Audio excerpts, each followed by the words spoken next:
तो क्या है बच्चों, हम लोग एक्सरसाइज 12.2 में आ गए हैं और 12.1 के मैंने कुछ क्वेश्चन कराए थे। अगर आपको कोई क्वेश्चन नहीं समझ में आता है या नहीं कर पा रहे हैं तो हमको कमेंट में बता सकते हैं, मैं उसको बाकी बच्चों के क्वेश्चन करवा दूँगा या कुछ एग्जाम्पल्स उसी एक्सरसाइज के तो नहीं समझ आया तो भी मैं बता दूँगा, ठीक है। मगर सारे क्वेश्चन बताना मुझे ऐसा लगता सही नहीं रहेगा, है ना। सॉल्यूशन हो जाएगा पूरा तो गाइड हो जाएगा। तो हम लोग 12.2 करते हैं। तो 12.2 के कुछ क्वेश्चन करते हैं। जैसे पहला क्वेश्चन लिखा हुआ है 12.2 का, एक पार्क चतुर्भुज ABCD के आकार का है जिसमें कोण C 90 डिग्री है, AB बराबर 9 है, BC बराबर 12 है, CD बराबर 5 है, AD बराबर 8 है। इस पार्क का कितना क्षेत्रफल है? तो ये चतुर्भुज के आकार का पार्क है, देख लेते हैं। चतुर्भुज ABCD बता है। तो क्वेश्चन नंबर पहला है एक्सरसाइज 12.2 एनसीईआरटी की बुक है, उसमें से आप देख सकते हैं।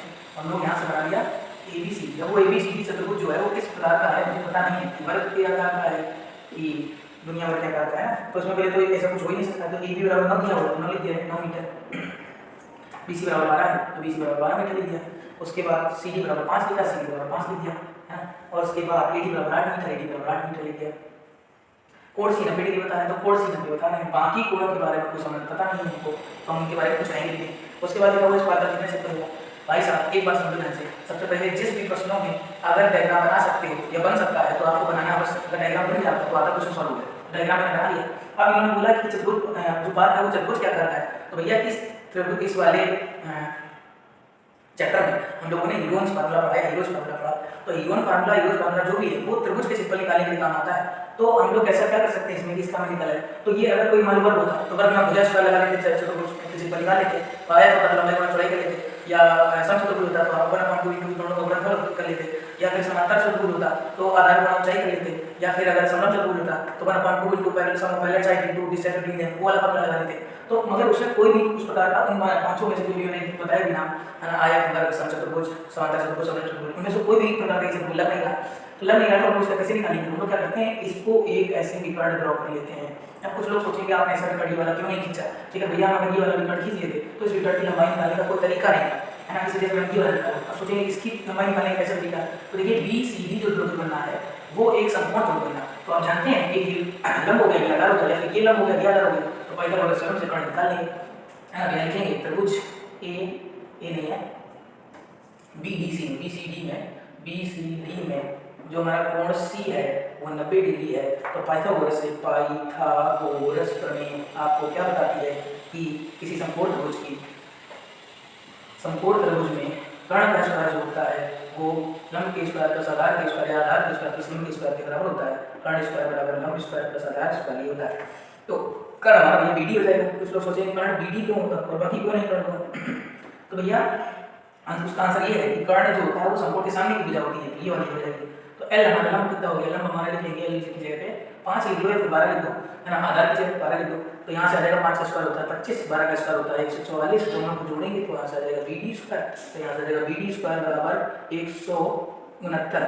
यहाँ से BD बराबर आ जाएगा, इधर का स्क्वायर आ जाएगा अंडर में चला जाएगा, अंडर 169। तो BD बराबर आ जाएगा 13 मीटर, है ना। अब इसकी लंबाई आ गई 13 मीटर। अब ये दो त्रिभुज बन गए, एक त्रिभुज बन गया, एक त्रिभुज बन गया। तो इस भी त्रिभुज की तीनों भुजाएं पता है, इस त्रिभुज की तीनों भुजाएं पता है। हीरोज बराबर लगा लेंगे, दोनों त्रिभुजों के क्षेत्रफल निकालेंगे और दोनों त्रिभुजों के क्षेत्रफलों को जोड़ देंगे तो पूरे पार्क का क्षेत्रफल आ जाएगा। तो हम लोग देखते हैं त्रिभुज ABD में, तो ABD में हम लोग इसका क्षेत्रफल निकालते हैं। तो ABD में S बराबर मिलेगा तीनों भुजाओं का योग बटे 2। तो 13 + 12 है 13 + 8 + 9 और बटे में 2 करेंगे। 13 8 कितना होता है भैया, 8 13 21 21 9 30 30 बटे 2। तो यहाँ से आ जाएगा 15 मीटर। तो यानी अर्धपरिमाप आ गया इस त्रिभुज ABD का 15 मीटर आ गया, है ना। 13 9 = 30, ठीक है। अब हम लोग इसका क्षेत्रफल का फार्मूला लगाएंगे। हीरोज फार्मूला ये वाला होता है, इसी को हीरोज फार्मूला या जो भी हम कहते हो S S - A S - B S - C ये होता है। S यहाँ पर अर्धपरिमाप होता है, ठीक है। और अर्धपरिमाप निकालने के लिए हम सब का भाग देंगे और मैंने आधा आपको 2 से भाग देंगे। तो यहाँ आ जाएगा 15 माइनस ABC तीनों में से किसी को मान सकते हैं। 15 माइनस 13 कर देंगे, फिर यहाँ पर आ जाएगा 15 माइनस 8 और यहाँ कर देंगे 15 माइनस 9। अब 15 यहाँ 15 तो 15 लिखा लेंगे, ये 15 से 13 बचेगा 2 आएगा, 15 से 8 बचेगा 7 आएगा, 15 से 9 बचेगा 6 आएगा। अब क्या करेंगे, कुछ लोग सोचेंगे इसको पहले गुणा कर लेते हैं, उसके बाद तब बाद में उसके फैक्टर करेंगे, तब बाद उसका निकालेंगे। भैया ये गुणा मत करिएगा, इसके गुणनखंड कर लेते हैं हम लोग। तो 15 के गुणनखंड हो जाएंगे 3 25 15, इसके 2 इसके 7 और इसके हो जाएंगे 3 2 3 6। देखिए 2 का 2 2 बार आ तो 1 2 बार आ जाएगा, 3 2 बार आ तो 1 3 बार आ जाएगा। इसके अलावा 5 और 7 का जोड़ा नहीं करना, तो अंदर रूट के अंदर ही रहेगा। तो 7 हो जाएगा 35 3 गुना 6 6 अंडर रूट 35 मीटर स्क्वायर आएगा, है ना। क्यों, क्योंकि ये क्षेत्रफल है तो क्षेत्रफल हमेशा मीटर स्क्वायर आएगा। तो ये त्रिभुज ABD का क्षेत्रफल है। तो यहाँ लिख देंगे त्रिभुज ए बी डी का क्षेत्रफल बराबर 6 है ना भाई। तो 15 15 माइनस के फिर लिखते हैं 15 माइनस 13 15 माइनस 8 15 माइनस 9 6 बराबर 3 6 7 और ये 7 हो गया। 15 माइनस 2 3 5 ठीक। अब इस बार करते हैं त्रिभुज ए बी सी डी का। तो त्रिभुज बी सी डी में इसमें निकालेंगे इसका अंतर निकालेंगे 10 बराबर कितना हो जाएगा 3 गुना का योग 12 प्लस 13 12 प्लस 13 प्लस 5 बटे 2 12 13 होता है कितना 25 25 30 30 इसका भी बंधा मिलेगा। बड़ी अच्छी बात है। यहाँ से भी त्रिभुज ए बी सी डी का क्षेत्रफल बराबर हो जाएगा S S minus A S minus B S minus C S कैसा लग रहा है। त्रिभुज बी सी डी का क्षेत्रफल बराबर हो जाएगा एस है ना। एस वैल्यू क्या रहेगी 15 और 15 माइनस 12 15 माइनस 13 और 15 माइनस 5 ठीक। तो यहाँ से आ जाएगा 15 के 15 ही रहेंगे इसको 15 में करेंगे 3 आएगा 15 में करेंगे 2 आएगा 15 में 5 करेंगे 10 आएगा। जैसे गुणन खंड करो तो 15 के आएंगे 3 गुणा 5 3 का तो 3 ही रहेगा 2 का 2 ही रहेगा 5 से 2 5 10 हो जाएगा। 2 का एक जोड़ा बनना 3 का एक जोड़ा बनना 5 का एक जोड़ा बनना उसको बाहर निकाल लो। तो 1 2 बार आएगा 1 3 बार आएगा 5 बार आएगा 2 3 6 30 मीटर स्क्वायर आ जाएगा सबका जोड़ा बनने से बाहर आ गया ठीक है। तो 21 हो गया। अब हमें निकालना था मुझे भी सीधी का है ना पूरे क्षेत्रफल निकालना। तो पार्क ऐसे लिखा जाता park A B C D का क्षेत्रफल बराबर हो जाएगा दोनों त्रिभुजों को जोड़ देंगे तो आ जाएगा 6√35 प्लस 30 दोनों को जोड़ोगे तो 6 कॉमन में आ जाएगा 6 कॉमन में लेकर आ जाएगा √35 प्लस इसके अलावा 6√5 कॉमन करेंगे तो यहाँ आ जाएगा √7 प्लस √5 ये आ जाएगा मीटर स्क्वायर क्षेत्रफल। नहीं तो ये भी दे सकते हैं आंसर। अब कुछ लोग ये करेंगे 30 प्लस 36 √35 कर देंगे और यहाँ 3 और 6√5 को जोड़ दोगे तो गलत हो जाएगा। ये √35 वाला बिना √35 तो ये दोनों जुड़ेंगे नहीं है दोनों जो कॉमन कर लेंगे तो यही हमारा आंसर आ जाएगा ठीक है। ये भी आंसर दे सकते हैं ये भी सही है। अगला क्वेश्चन हम लोग देखते हैं। तो हम लोग ये क्वेश्चन नंबर दूसरा देखते हैं। क्वेश्चन नंबर दूसरे में लिखा हुआ है एक त्रिभुज एबीसीडी का क्षेत्रफल ज्ञात कीजिए जिसमें एबी बीसी सीडी डीए और एसी मतलब पिछले क्वेश्चन में 4 भुजाएं दी थी। इसके अलावा एक त्रिभुज जो दिया था 190 डिग्री कोण दिया था जिसकी वजह से हमने एक कार्ड निकाल लिया था उस त्रिभुज का और फिर 2 त्रिभुज बन गए थे। दोनों त्रिभुजों का क्षेत्रफल निकाल के दोनों जोड़ लिया था। इस क्वेश्चन में बड़ा आसान काम कर दिया है इन्होंने क्या कर दिया एबी बीसी सीडी डीए दोनों दे दिया होगा है ना। तो चारों भुजाएं दे दी तो हम लोग बना लेते हैं। ये भुजा होगा ए बी सी डी है ना। एबीसी दे दिया तो एबी की वैल्यू मैंने दी है 3 सेंटीमीटर बीसी की वैल्यू दी है 4 है ना और सी की वैल्यू दी है 4 और इसके बाद डी की वैल्यू दी है 5 और इसके बाद एसी की वैल्यू मैंने दी है 5। Very good. ये देखिए एक ऊपर टूल बनना है एक नीचे टूल बनना दोनों त्रिभुजों में हम लोग क्या करेंगे हीरोज फॉर्मूला या हीरोज फॉर्मूला लगा बड़ी आसानी के साथ कर लेंगे। इसको भी हीरोज फॉर्मूला लगाइए इसको भी निकालिए दोनों का क्षेत्रफल निकाल दो दोनों जोड़ दीजिए बड़े आसानी से आ जाएगा। बड़ा ही सरल क्वेश्चन है। अब हम लोग अगले क्वेश्चन में करते हैं। इसको हम बताएंगे नहीं है ना। अगर आपको नहीं आता तो फिर कमेंट करिएगा फिर मैं बता दूंगा मगर अगर मैं नहीं बताऊँगा क्योंकि ये सरल क्वेश्चन है। तो हम लोग करते हैं आगे।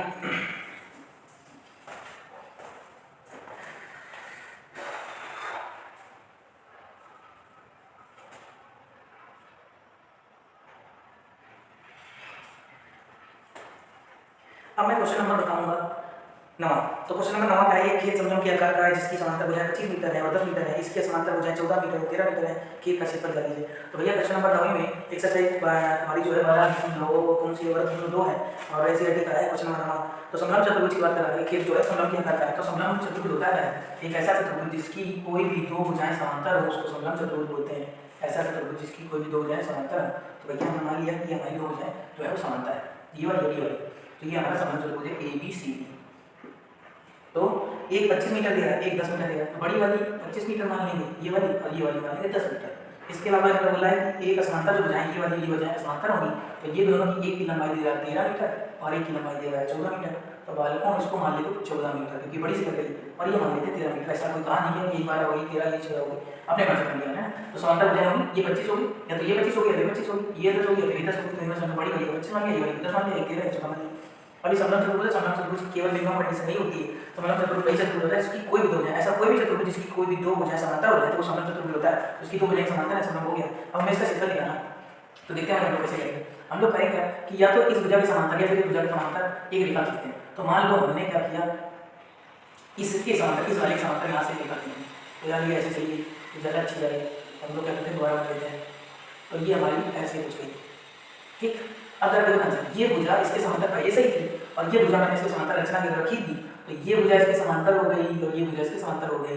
तो एक ऐसा चतुर्भुज जिसकी चारों दाहिने आगे सामने भुजा समांतर होती है वो समांतर चतुर्भुज हो जाता है, समांतर हो गया। तो ये भुजा इसके बराबर हो जाएगी और ये भुजा इसके बराबर हो जाएगी, क्योंकि 13 मीटर है तो ये भी कितनी हो जाएगी, 13 मीटर हो जाएगी, क्योंकि ये समांतर चतुर्भुज की प्रॉपर्टी होती है। और अगर ये 10 है तो ये यहाँ से आता 10 हो जाएगी, ये कितनी हो गई 10। तो जरा बताओ यहाँ से आता टोटल 25 थी, यहाँ से आता 10 बची, तो ये कितनी होगी 15 बचेगी, 15 मीटर। ठीक है, आसानी से निकाल लेंगे। अब जरा देखो हमारा मेन टारगेट है कि हमें समलंब चतुर्भुज का क्षेत्रफल निकालना। तो भैया समलंब चतुर्भुज का क्षेत्रफल कैसे निकालेंगे, समलंब चतुर्भुज का क्षेत्रफल का फॉर्मूला होता है, ये लिखना जो होता है समलंब चतुर्भुज का क्षेत्रफल जो होता है 1/2 गुणा समांतर भुजाओं का योग, समांतर भुजाओं का योग गुणा बीच की दूरी। इनके बीच की दूरी वही समांतर वाली भुजा है, उनके बीच की दूरी की बात कर रहे हैं। वही ये भुजाएं समांतर है तो समांतर भुजाओं का कितना हो 10 + 25 35 ये हो जाएगा। मगर इन दोनों के बीच की दूरी नहीं पता, कुल लोग कहेंगे 14 मीटर है तो कुल लोग कहेंगे 13 मीटर की दूरी, तो भैया ये 14 13 नहीं काम आएगी। इन दोनों के बीच की जो लंबवत दूरी होगी वही इन दोनों के बीच की दूरी बोली जाएगी। तो उसको निकालने के लिए सारा खेल करना पड़ता है उसको। तो ये फॉर्मूला हमारा है ना, ये करना है हमको। तो उसके लिए मुझे कुछ करना पड़ेगा, इस त्रिभुज का क्षेत्रफल निकाल लेते हैं और हम लोग क्या करेंगे, इस त्रिभुज का क्षेत्रफल निकालते हैं। तो इस त्रिभुज का क्षेत्रफल हमारा हो जाएगा, देखिए समांतर चतुर्भुज का जो क्षेत्रफल होता है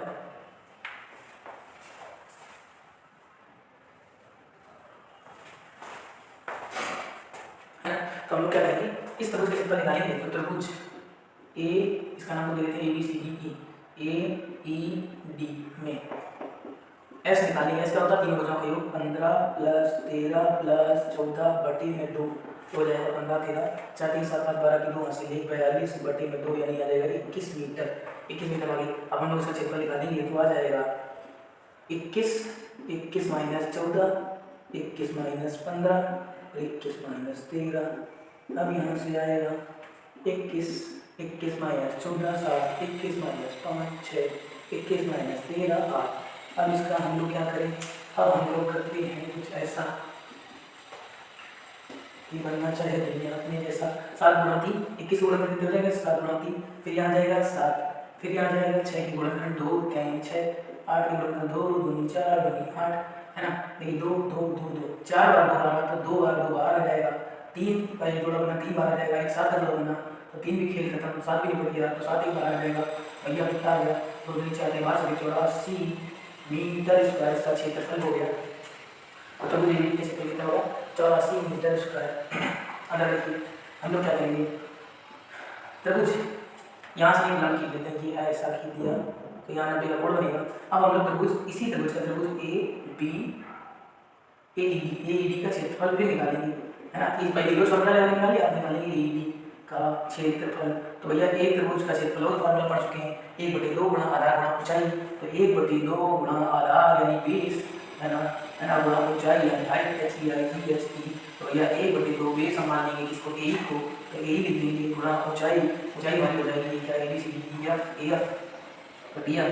अच्छा बताओ त्रिभुज AED के क्षेत्रफल में निकाल चुके कितना 84। तो क्या हमारा दूसरे फॉर्मूले से निकालेंगे तो दूसरा निकलेगा, एक ही तो निकलेगा सेम सेम। यहाँ 84 रखिए, 84 कर दिया हमने 1/2 गुणा A कितना है, A हमारा है A पता नहीं, A पता है तो 15 मीटर, A कितना है 15 मीटर और DF कितना, DF तो हमें निकालना ही है। तो DF बराबर हो जाएगा 84। भैया DF 84 गुणा ये 2 3 गुणा ऊपर आ जाएगा, ये 15 नीचे आ जाएगा, 3 5 15 3 से काटेंगे 3 6 और 3 24 28 56 5 ये DF की वैल्यू आ गई। तो ये जो DF निकली है ना ये देखिए इन दोनों समांतर भुजाओं के बीच की दूरी तो है। अब इसका हम इनपुट कर देंगे तो हमारे आ जाएगा ABCD का क्षेत्रफल बराबर, क्योंकि ABCD समलंब चतुर्भुज है तो ABCD का क्षेत्रफल लगा देंगे 1/2 गुणा समांतर भुजाओं के योग के बीच की दूरी 10 + 35 हो जाएगी, 10 + 25 यानी 35 हो जाएगी और उनके बीच की दूरी भी निकाली यानी कितनी 56 प्लस में गुणा करेंगे 56/5 2 से काटेंगे 28 बार कटेगा, 5 से काटेंगे 7 बार कटेगा, दोनों को गुणा करेंगे 7 × 56 की 6 ऐसे 5 7 14 5 19 196 मीटर स्क्वायर। ठीक है, हमारे त्रिभुज का क्षेत्र हो गया। तो फाइनली एक बार एनालाइज कर लेते हैं क्या करना है। हमने क्या किया, ये मैंने डायग्राम बनाया, उसके बाद इस त्रिभुज का क्षेत्रफल 2 तरीके से निकाला। एक तो निकाला कैसे, एक फॉर्मूला लगा के एक त्रिभुज निकाला, आप गुणा बेस इंटू हाइट लगाते हैं, नहीं बनेगा आधार गुणा ऊंचाई लगाते हैं, आधार ये ऊंचाई। तो हमने क्या किया इसकी मदद से है ना कर दिया इसकी ऊंचाई निकाली। अब इसका फॉर्मूला ये कर दिया, मैं इसको देख लेंगे। अगर नहीं समझ आता है तो दोबारा रिवाइज करके देख लेंगे।